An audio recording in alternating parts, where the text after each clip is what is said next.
Les gars, j'espère que vous allez tous bien. Tout de suite, le débrief du Classico, Real Madrid-Barça. Donc, le Barça vient de s'incliner 2-1 à Bernabeu. Défaite bi, mérité les gars, parce que l'équipe a été méconnaissable. On n'a pas bien joué. Tandis que le Real Madrid, ils avaient montré plus de motivation pour nous battre. Donc, nous venons directement avec ces 11 de départ d'abord. On avait Chesney dans les cages. Dans la charnière centrale, on avait Kobarsi et Eric Garcia. À droite, on avait Koundé. Baldemo occupé le couloir gauche. En pivot, on avait Petri et Francky. Fermin en 10. Devant, on avait Lamine Yamal, Ferran Torres et Rashford. Donc, c'était la composition officielle. Mais les gars, malheureusement, tout ne s'était pas passé comme prévu. Parce que nous, supporters Barça, nous avons une équipe quand ils sont en forme. Demain, il y a le Classico, mais le Barça, depuis le début de la saison, on est tout le niveau. Niveau que nous avons la saison dernière, malheureusement, rien ne parce que l'équipe a des problèmes. Surtout notre absence, même avec nos absents, l'équipe doit se gérer. Mais le Barça, depuis le début de la saison, on encaisse trop de buts. C'est une défense bi du retour. Dans le piège hors-jeu, adversaire yep ñamañu ta Barça buy jouer minimum 2 buts donc encaissé. Donc Flick doit revoir son piège hors-jeu et arrêter de s'entêter sur ça. Y en a marre. Milieu aussi, Pedri et Francky, dernièrement, ça nous ont gagné. Mais tay Classico bi, Pedri et Francky, ils avaient du mal. Pour la première fois, Pedri a du mal à bien jouer sur le terrain. C'était compliqué pour lui. Attaque également, c'était du n'importe quoi. C'était du néant. Ni Lamine Yamal, ni Rashford, ni Ferran Torres, ils n'ont rien fait de bon sur le terrain. Fermi également, à part son but aussi, il n'a rien foutu sur le terrain. Donc Barça, nekkul contre Real donc li def match mel il faut que Flick nak jéem trouver une solution parce que tay suñu classico contre le Real, pourquoi pas le Barça avait de quoi battre le Real Madrid parce qu'on avait le 11 de la victoire. Mais malheureusement, c'est ce même 11 qui a causé cette défaite. Malgré que Real tay ñoo ñu dominé sur tous les plans, physiquement, techniquement, le Real était au-dessus de nous, nangu nañ ko. Mais ñun Barça dañoo réaliser le plus difficile mooy égaliser parce que le Real était à 2 doigts de nous mener 2-0 mais moment yi nga xamanteni ci Arda Güler perd na balle bi ci le Barça profité wu daal di revenir au score grâce à Fermin. te pourtant c'est comme si que daal Arda Güler su perdre woon balle bi Barça du dugal mais au moins bu ñu réussir ba égaliser Barça normalement dafa waroon a tenir score bi fexe ba bañ a encaisser beneen but. Parce que c'était le plus difficile à réaliser mais dañoo xoolee encore ba Bellingham daal di doubler la mise ñu mën ñu 2-1. Mais les gars, nous on retourne les vestiaires. Barça deuxième mi-temps. Pourtant, à un moment donné, Real Madrid, nous avons le titre. Parce que Barça a dominé le deuxième mi-temps. Mais devant son attaquant, c'est comme si nous avons envie. Il y avait trop de pertes de balles, des passes ratées, trop de déchets techniques, pas beaucoup d'occasions créées et que Courtois, ils étaient un peu à l'aise. Parce que tout simplement, sur une trio d'attaque, ni Lamine Yamal, ni Ferran Torres, ni Rashford, ils étaient complètement passés à côté. Ils étaient catastrophiques devant. C'était du néant devant. C'est inadmissible. Les gars, si on dit que Lamine Yamal, il doit redescendre sur terre.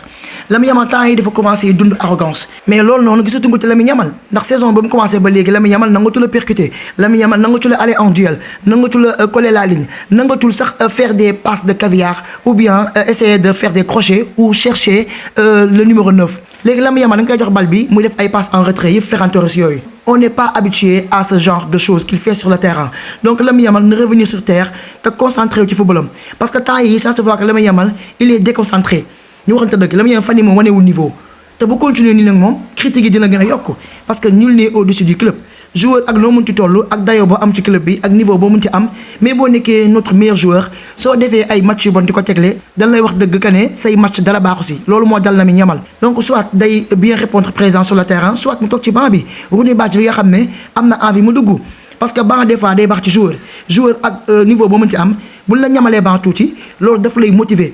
Bu ko defee bu la leeralee sa place titulaire da nga koy ñàkk loolu dina tax nga gën a rayante pour mën a revenir à ton meilleur niveau. Donc Lamine Yamal attention ça devient inquiétant. wax dëgg yàlla le niveau Lamine Yamal man commence na ma jaaxal xaw ma ne lu ko waral mais en tout cas daal moom dernièrement ça ne passe plus. Donc de même que Rashford fan yi tamit mi ngi góorgóorlu mi ngi marqué quelques buts ak ay passes décisives mais dans ce match là c'était compliqué pour lui. Rashford naka jekk moom contrôler balle bu normal mënu ko fu mu yoree balle bi sax pour mu contrôler ko pour adversaire bañ cee jot c'est compliqué. Faut me dire perdre le bal bi wala mu def une passe ratée boo xam ne du sax déggoo ak coéquipier am donc loolu tey bokk na ci li yàq suñu match ci wàllu attaque bi. De même que Fermin dans le contenu voilà il ne s'est pas géré malgré que dugal na but parce que amoon na benn occasion boo xam ne ci deuxième mi-temps bi normalement les gars daf ko waroon dugal ñu waxante dëgg loolu c'était la balle du 2-2 mais malheureusement il l'a raté. Il était trop gentil devant. De même que Ferran Torres moom waxuma yoo xam moom sur 4 occasions benn bi lu ci dugal mais 3 yëpp da koy raté. Ferran tam ci premier mi-temps bi amoon occasion te lii normalement c'était but. Mais il l'a raté. dañuy jël bal bi di ko frappé noo xam ne dalee leen lii nii du dugg.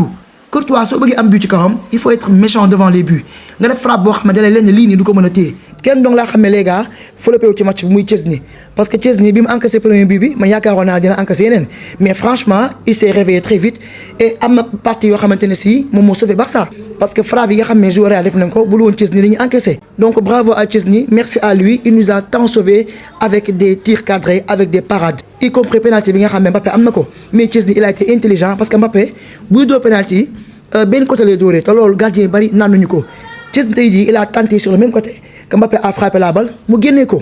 Donc retenez bien que bu nekkoon Chesney je n'imagine même pas le score qu'on aurait pris les gars. Pedri pour la première fois de sa carrière mu concédé un carton rouge mais c'est pas grave parce que joueur yëpp lay dal joueur mënoo commencer sa carrière ba jeexal te carton rouge doo ko jël donc Pedri certes faute bi il était coupable parce que bi ko bal bi rëccee mënoon na koo bàyyi ak Tchouaméni mais comme ni ma ko waxee rek des fois nga floppé du mën a ñàkk wax dëgg yàlla Pedri li muy réalisé ay match yu baax moo ëpp junniyoon ko match mi floppé donc tey bu defee match mel nii il était complètement passé à côté tout comme les autres c'est compréhensible parce que tane na ko joueur Barça yi bari nga xam ne li ñuy floppé sax moo ëpp que li ñuy def ay masterclass donc les gars de même que Araujo.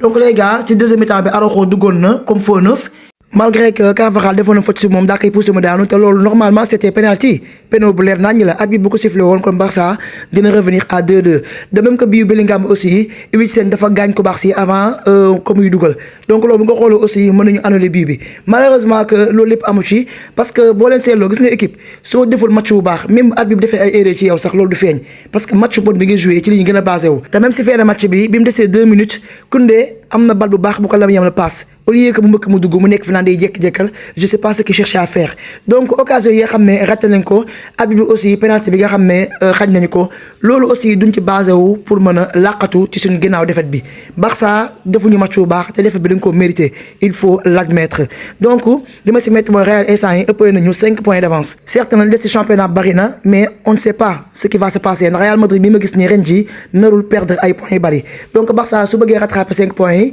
dañoo obligé léegi pour gagner match yi nga xam ne mooñ dese ba keroog ñu ngi dab Real te loolu noonu c'est compliqué déjà suñu équipe bi on a beaucoup de lacunes sur le terrain mais défaite bi moo nar a obligé bu ko defee Barça mën a gagner suñu prochain match pour mën a rattraper le Real malgré que ce sera très compliqué malgré qu'elle soit très compliquée mais pour que loolu am il faut que joueurs yi mën a yeewu kenn ku ci nekk mën a def na nga daan def di góorgóorlu mais joueurs yi mënu ñoo baisser de forme pare nangu ci ñoo def benn effort bëgg a gagner.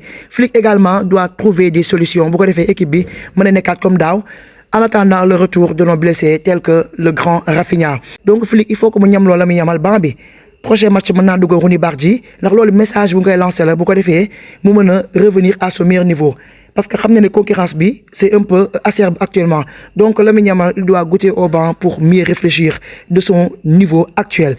Donc Lamine Yamal moom li ma koy conseillé mooy na wàññi waxam ju bari ji gis nga joueur soo bëggee àgg fenn fi da ngay wàññi wax di liggéey lu bari di wax tuuti na jéem a jël exemple ci Messi bi muy football dafa nekkoon un joueur boo xam ne il était tellement humble da daan liggéey lu bari wax tuuti concentré ci footballam foowul caaxaanu waxul wax ju bari donc Lamine Yamal na wàññi foo mu bari mi ak wax ju bari ji jéem a concentré wu ci footballam pour mën a am hygiène de vie bu baax. am carrière Messi joué ba 38 ans wala comme Cristiano Ronaldo joué ba 40 ans loolu ñàkk caaxaan moo koy maye mais du wax ju bari booy publier sa Instagram di provoquer adversaire loolu ça ne sert à rien du tout donc Lamine Yamal c'est un conseil xam naa ne même boo ko déggul sax au moins réseaux sociaux da nga gis les mêmes personnes yu lay conseil loolu concentre-toi sur ton football et essaie de revenir à ton meilleur niveau loolu laa xam ne moo ëpp sens sinon da nga may ay noonu Barça tey jii lu ñu mën a amee dëgg sa kaw donc les gars maa ngi xaar seen avis dans les commentaires ngeen wax ma qui sont vos top joueurs et vos flops ngeen wax ma également naka ngeen gisee les performances de nos joueurs sur le terrain. C'était tout pour ce débrief, restez connectés sur ma chaîne,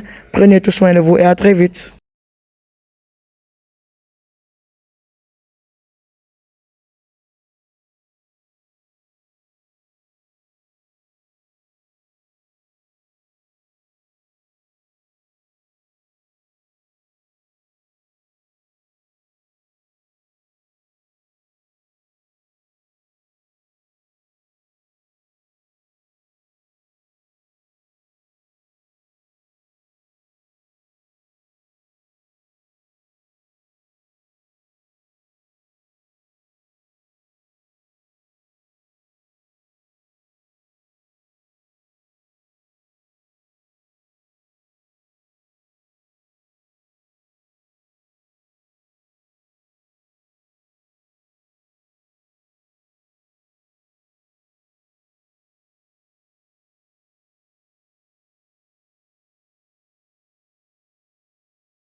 parce que défense bi mooy loolu ça ne marche plus on encaisse trop de buts te Barça lenn rek laa xam ne ñun xaw ma kan ay jóge ci ñun mooy Barça à chaque fois soit boo ko mënee 1-0 wala mu égaliser mënut a tenir score man loolu mooy sans problème contre Inter la mën daloon mënuñoo tenir score à 3-2 on était à 2 doigts de nous qualifier en finale ñu xoolee ba àccee bi dugal contre PSG également noonu la woon mënuñoo tenir score te loolu noonu c'est un problème pour nous. La Liga est encore trop longue te man wax dëgg yàlla j'ai pas envie de revivre le Barça de Xavi bi nga xam ne on a beaucoup souffert que après chaque match on a beaucoup souffert ba chaque match rek dañuy ragal que Barça défaite lay gën a jege que victoire non j'ai envie de retrouver le Barça de la saison dernière donc ñun c'est impossible à ce que ñu teglee 2 grosses saisons loolu mooy sama problème donc Flick wax dëgg yàlla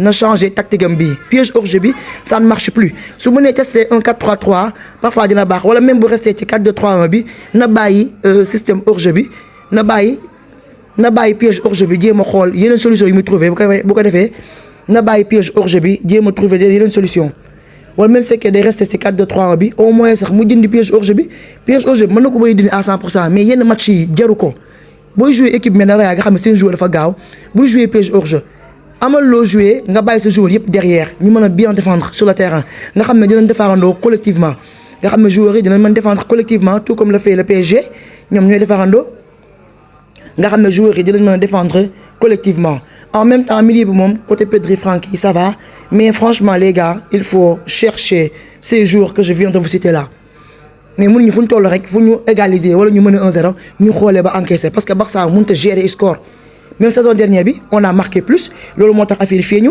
mais fu ñu marqué dañuy gis adversaire bi amaat bi suñu kaw. donc dëgg yàlla match bi le Barça avait de quoi faire du mal au Real le Barça avait de quoi au moins décrocher un match nul wala bu ñu dëggalee suñu bopp tuuti mën a gagner parce que Real bi may gis nii nekkul un grand Real de ce Real là est prenable mais le Barça tellement que n'a pas bien joué on a été inférieur sur tous les plans donc Real comme bëgg lañu match bi. Comme que Real moo ñu gën a bëgg victoire bi ñu am nañ fu la gagner comme que ñun moom on était toujours là sur le terrain avec des joueurs kooku ñun moom on avait des joueurs tellement paresseux comme les Lamine Yamal qui ne tentent plus devant comme nous moom on était tellement paresseux sur le terrain mooy loolu.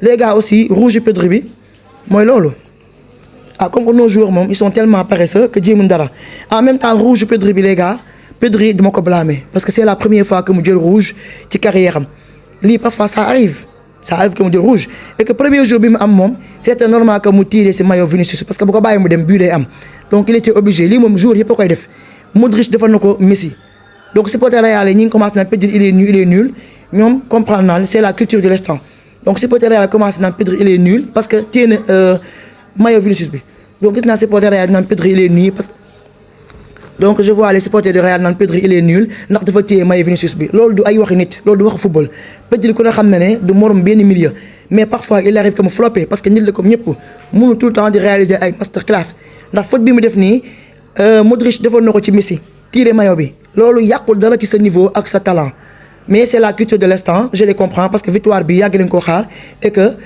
c'est mérité quand même.